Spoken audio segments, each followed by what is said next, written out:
ओम ओम ओम।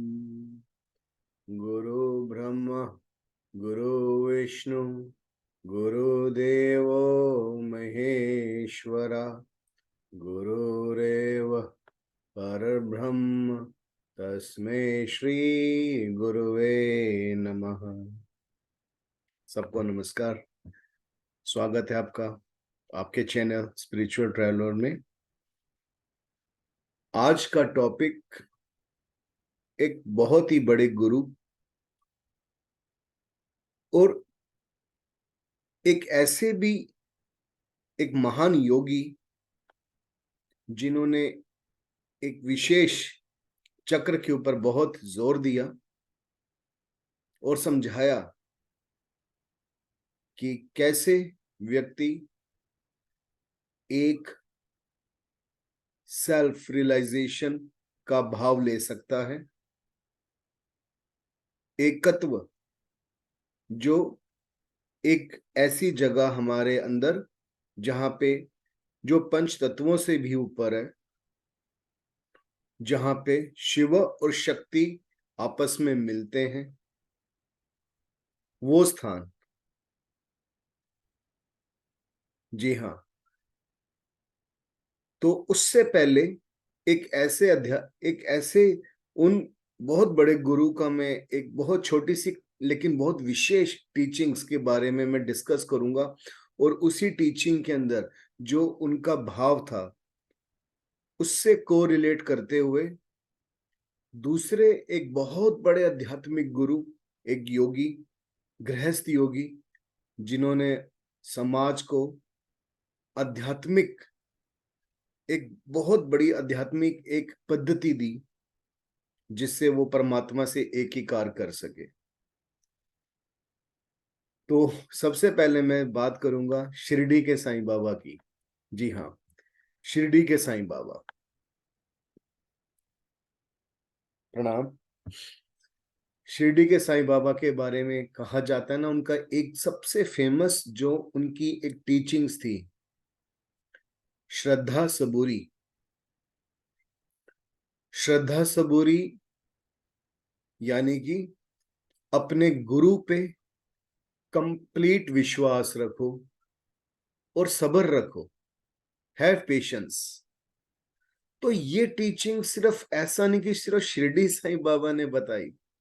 शिरडी साईं बाबा ने तो वही टीचिंग्स बताई जो आज से हजारों साल पहले भगवान कृष्ण अर्जुन को दे चुके थे कि हे अर्जुन, श्रद्धा, कंप्लीट सरेंडर कर मेरे ऊपर और कर्म कर, सब्र कर, क्योंकि कर्म दिस टेक्स टाइम। ठीक है, कर्म करेंगे तो समय लगेगा अपने गंतव्य तक, एम तक पहुंचने के लिए, और फल मुझ तक छोड़, फल मुझ पर छोड़। तो श्रद्धा और सब्र, complete devotion, complete surrender onto his lotus feet, ये था शिरडी साईं बाबा का प्रमुख उद्देश्य, प्रमुख शिक्षा। इसी के अंदर सम्मिलित आती है कि एकता का भाव रखो, एक का भाव रखो। एक, सबका मालिक एक, God is one. God is one. कैसे गॉड इज वन? हाउ? अभी देखो, बहुत सारे लोग अब ये भी कह देंगे कि शिरडी साईं बाबा जो थे मुस्लिम थे। बहुत सारे लोग कहते हैं हम उन्हें क्यों पूजें। अरे बाबा, जब एक व्यक्ति, एक बहुत बड़ा संत एक ऐसी स्टेज को प्राप्त कर गया जहां पे एक मनुष्य द्वारा बनाए गए सामाजिक धर्म उनसे परे, वो व्यक्ति उनसे बहुत आगे निकल चुका, और अंत में देखा जाए तो वहां पे तो परमात्मा का कोई एक्चुअलिटी के अंदर कोई रूप वगैरह नहीं है ना। कृष्ण अपने समय पे आए, शिव अपने समय पे आए, आए मानव रूप में, तो उस समय एक देह धारण तो करना ही था। उस समय कोई फोटोग्राफर्स तो थे नहीं कि उनका कोई चित्र बना पाते। तो एकत्व का, एक होने का भाव, बहुत सुंदर वाक्य एक लाहिड़ी महाशय जी ने भी बताया है कि गॉड और तुम्हारे बीच में, परमात्मा में और हमारे बीच में कोई डिफरेंस नहीं होना चाहिए। He is inside us and उसको देखना है तो अपने अंदर जाना पड़ेगा, अपने भीतर जाना पड़ेगा और अपने भीतर पंच तत्वों के परे जाना पड़ेगा। पंच तत्व हमारे मूलाधार का पृथ्वी, स्वादिष्ठान का जल, है ना, उसके बाद मणिपुर का अग्नि और अनाहत का वायु और विशुद्धि, विशुद्धि हमारा आकाश और इसके परे आज्ञा।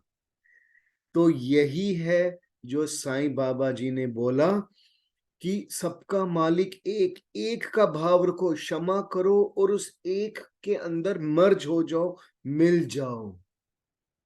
यही तो उन्होंने बोला और इसी को कहा जाता है आज्ञा चक्र को यहां पे कूटस्थ, कूटस्थ आज्ञा चक्र हमारा छठा चक्र। और यही छठे चक्र के ऊपर श्री लाहिड़ी महाशय जी ने सबसे ज्यादा जोर दिया। आप देखिए कि वो स्वयं यहाँ पे ही अधिकतर ध्यान लगा के, अधिकतर इन द सेंस, देखो ऐसे परम गुरु की जो कुंडलिनी शक्ति वैसी जागृत होती है, वो सदैव उनकी कुंडलिनी जागृत ही रहती है। लेकिन आज्ञा चक्र एक ऐसा चक्र है जहां पे हमारी हमारी जो दैहिक वृत्तियां हैं वो समाप्त हो जाती हैं और यहीं पे शिव और शक्ति का मिलन होता है। ईड़ा, पिंगला, सुषुम्ना यहीं पे आकर के मिलती हैं। बेसिकली यहाँ पे नहीं होता, यहाँ और हमारे यहाँ इसके मिड मिड में, ठीक है। तो दैट मीन्स अगर मैं इस ऐदे करूं, ठीक है, यहाँ पे अगर यहाँ से हम सेंटर जाएं, सेंटर से होते होते यहाँ जाएंगे और यहाँ से सेंटर में आएंगे तो एग्जैक्टली यहाँ की लोकेशन होती है जो आज्ञा चक्र है। तो यहाँ पे ध्यान लगाना है। तो इसी पे ध्यान लगाते हुए कंप्लीट अपनी चेतना को, यानी कि हमें वो जो साधना करनी है, नीचे के एक एक चक्र को क्लीन करना है। मूलाधार, स्वादिष्ठान, मणिपुर, अनाहत, विशुद्धि और आज्ञा। तो इसी आज्ञा पे कंप्लीट ध्यान लगा के स्थिर हो जाओ।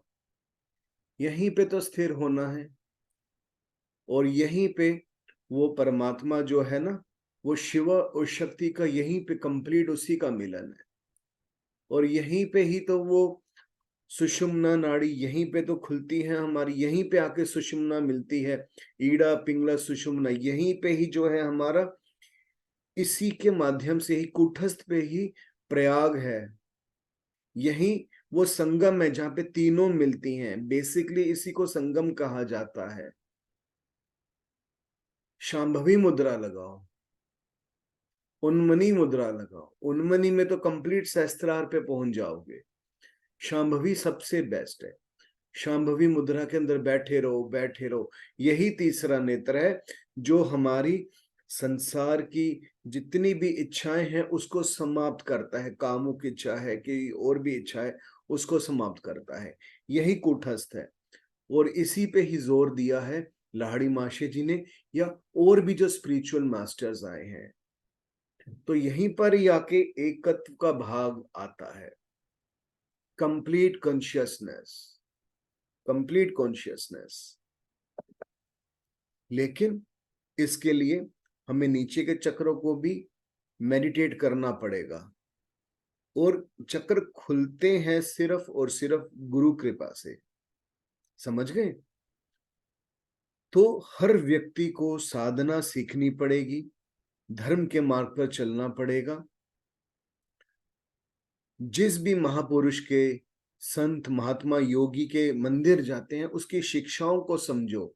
सिर्फ ऐसा नहीं कि शिरडी चले गए, ठीक है, लाहिड़ी माशे जी के आश्रम चले गए या किसी और चले गए, वहां पे केवल बैठ के आ गए, फोटोज खींच ली, नहीं। उनकी शिक्षा को जब तक स्वयं लाइफ के अंदर प्रैक्टिकल इंप्लीमेंट नहीं करेंगे, हम उनके साथ एक ही कार्य नहीं कर पाएंगे। और जब उनकी गुरु कृपा होगी, मास्टर की, बाबा की कृपा होगी, परम शिव की कृपा होगी, तभी ये तीसरा नेत्र कूटस्थ खुलेगा, जहां पे एनलाइटमेंट, जहां पे कॉन्शियसनेस जो है कंप्लीट शिवा के अंदर आपस में मर्ज होगी। और यहां से फिर सहस्त्रार होता है, कंप्लीट शिव, कंप्लीट परब्रह्म। ठीक है, तो आशा करता हूं कि ये वीडियो एक अच्छा लगा होगा, पसंद आया होगा, जिसमें शिरडी साईं बाबा की भी एक छोटी सी मैंने एक शिक्षा, लेकिन बहुत ही महत्वपूर्ण दी। और जो लाहिड़ी महाशय जी ने एक एग्जाम्पल दिया लाहिड़ी महाशय जी का, कि उन्होंने भी कूटस्थ के ऊपर क्यों जोर दिया।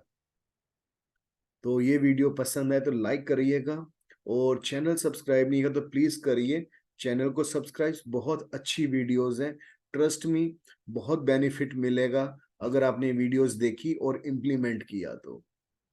Thank you so much, may God bless you. Shivom Shivom Shivom.